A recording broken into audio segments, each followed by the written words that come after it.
Hello everyone, welcome back to our channel Login 8. In this video, I will guide you on how to create Shopee account. So if you also want to create Shopee account, this video is just for you. Follow the simple steps and you'll be able to do it. So first of all, what you have to do is launch open any browser of your choice. You can see over here, I've opened Google Chrome.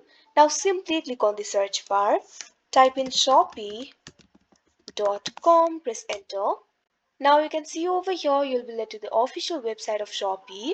Scroll down. Shopee is an online shopping platform. It offers a seamless, fun and reliable shopping experience to millions of users worldwide. All you have to do is choose a country or region. You'll be able to see variety of countries over here. Simply click on the country of your choice. Now you can see over here you'll be led to the login interface of Shopee. From here you'll be able to log into your account.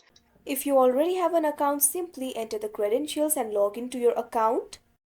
But if you want to create the account, what you have to do is click on the sign up option that you can see on the screen. Now you can see over here you'll be able to sign up for your account. All you have to do is enter your phone number, or you can also continue with Facebook or Google. Simply click on the option of your choice. Here I'm just going to click on the Google option.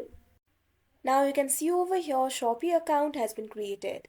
So that is how you create Shopee account. I hope you found this video helpful. Thank you for watching. Make sure to like, share and subscribe to our channel.